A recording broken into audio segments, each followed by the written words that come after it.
When I was a small child, I was terrified of the dark. I still am, but back when I was around 6 years old, I couldn't go a full night without crying out for one of my parents to search beneath my bed or in my closet for whatever monster I thought was waiting to eat me. Even with a night light, I would still see dark shapes moving around the corners of the room, or strange faces looking in on me from my bedroom window. My parents would do their best to console me, telling me that it was just a bad dream or a trick of the light, but in my young mind I was positive that the second I fell asleep, the bad things would get me. Most of the time I would just hide under the blankets until I became tired enough to stop worrying, but every now and then I would become so panicked that I would run screaming into my parents' room, waking up my brother and sister in the process. After an ordeal like that, there would be no way anyone would be getting a full night's rest. Eventually, after one particularly traumatizing night, my parents had had enough. Unfortunately for them, they understood the futility in arguing with a 6-year-old and knew that they would be unable to convince me to rid myself of childish fears through reason and logic. They had to be clever. It was my mother's idea to stitch together my little bedtime friend. She collected a large assortment of random pieces of fabric and her sewing machine and created what I would later refer to as Mr. Ickbarr Bigelsteine, or Ick for short. Ick was a sock monster, as my mother called him. He was made to keep me safe while I slept at night by scaring away all the other monsters. He was pretty damn creepy, I had to admit. Honestly, looking back on it all now, I'm still impressed that my mom could think of something so strange and disturbing looking. Ickbarr had the stitched-together look of a Frankenstein gremlin, with big white button eyes and floppy cat ears. His little arms and legs were made from a pair of my sister's black and white striped socks, and the half of his face that was green was made from one of my brother's tall football socks. His head could have been described as bulbous, and for his mouth my mom attached a piece of white fabric and sewed in a zigzag pattern to shape a wide grin of sharp teeth. I loved him at once. From then on, it never left my side. So long as it was after dusk, of course.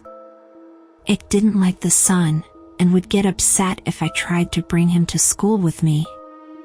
But that was okay, I only needed him at night to keep away the boogeymen, which was what he was good at. So every night at bedtime, Ick would tell me where the monsters were hiding, and I would place him near the section of my room closest to the spookiness. If there was something in the closet, Ick would block the door. If there was a dark creature scratching at my window, Ick would be pressed up against the glass. If there was a big hairy beast under my bed, then under the bed he went. Sometimes the monsters weren't even in my room. Sometimes they would hide in my dreams, and Ickbarr would have to come with me into my nightmares.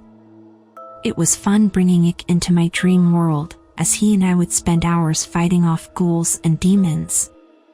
The best part was, in my dreams, Ick could talk to me for real.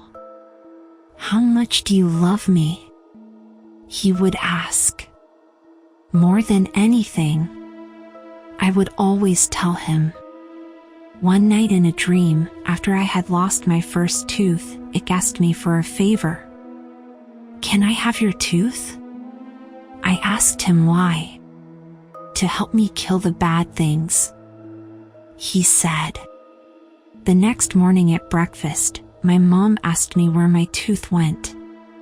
From what she told me, the tooth fairy didn't find it under my pillow. When I told her that I gave it to Ickbarr, she just shrugged and went back to feeding my little sister. From then on, every time I lost a tooth, I would give it to Ick. He would always thank me, of course, and tell me that he loved me. Eventually though, I ran out of baby teeth, and I was beginning to get a little too old to still be playing with dolls. So Ick just sat there on my bookshelf collecting dust, slowly fading away from my attention. Over time the nightmares, however, became worse than ever. So bad that they even began to follow me to the waking world, terrorizing every dark corner or rustle in the bushes. After one particularly bad night biking home from a friend's house where I swore a pack of rabid dogs were chasing me, I got home to find something strange waiting for me in my room. There, on my bed, standing fully upright in the soft glow of the moonlight from my window, was Ickbarr. At first I just thought my eyes were playing tricks on me again. They had been all evening, so I tried to flick on the lights. Another flick of the light switch. Then another, and another, with no change to the darkness. It was then that I started to get nervous.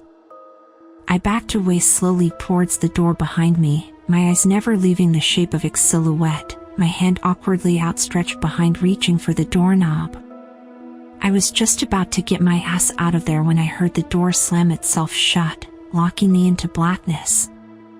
In nothing but shadows and silence, I stood frozen in place, not even breathing. For how long I can't say, but after what felt like a lifetime of cold fear, I heard the shrill, familiar voice. "You stopped feeding me, so why should I protect you?" Protect me from what? Let me show you.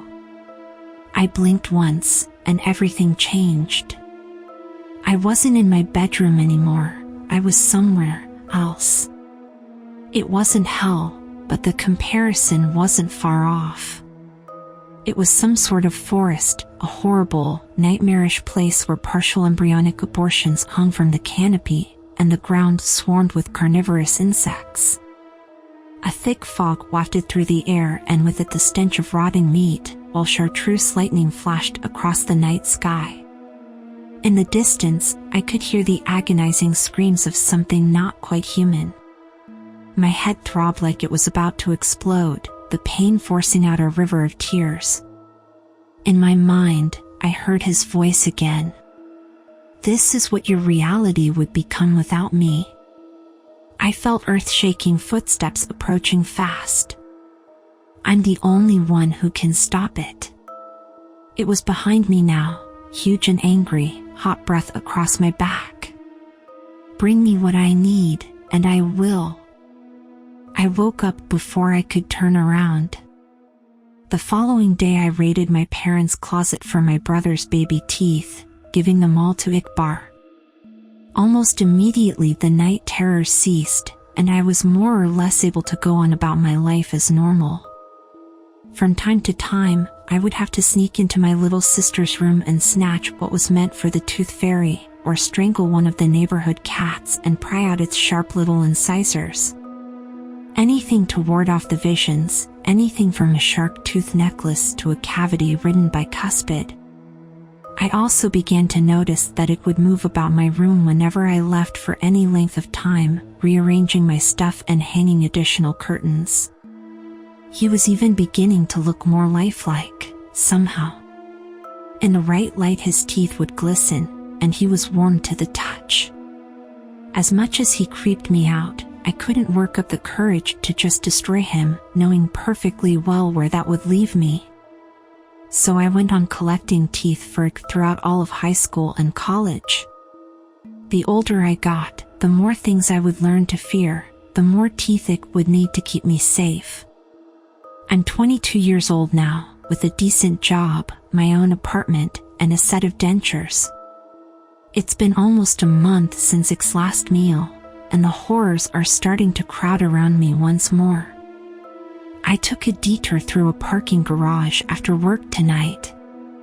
Found a man fumbling with his car keys. His teeth were stained yellow from a lifetime of cigarettes and coffee. Even still, I had to use a hammer to get out the molars. When I got back to my apartment, he was waiting for me. On the ceiling, in the corner. 2 white eyes and mouth of razors. "How much do you love me?" he asks.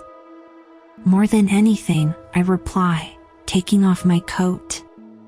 "More than anything in the world."